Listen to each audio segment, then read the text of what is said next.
We have all of our volunteers on standby right now. We can't really use the volunteers until the buildings are safe for people to go into and for the park to do that. So we have specialized personnel and cleaning crews, restoring the buildings, disinfecting them, and getting them ready to go. So we will need our volunteers at Stampede Park likely in a couple of days. In the meantime, we're encouraging our volunteers to go to McMahon Stadium, where the city's put out a call for volunteers. Stampede setup is always a big challenge, and typically we would be setting up for 3 weeks in a row.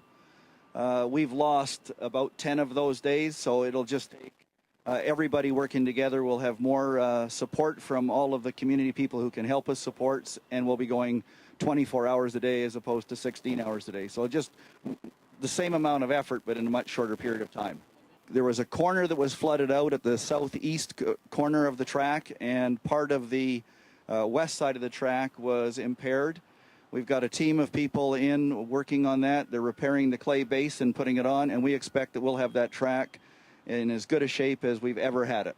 We are sensitive to the extreme grief and difficulties that so many citizens are facing.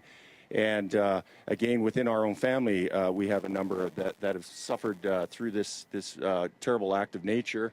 Our job is to move forward, to go forward, as Calgarians have always shown, as the Stampede has shown. So we are optimistic that we can be a beacon of light at the end of this rather tragic circumstance here in the city and in southern Alberta. The parade, obviously downtown is not operating at the current moment, but we anticipate that situation will be straightened out in a matter of days. We will have a parade. There could be some altercations to the parade. Perhaps it's not even going to go in the same direction it used to go, but we will have a parade and a celebration on that day, on our Friday, as we always have. Well, the Stampede's economic impact on an annual basis is around $340 million.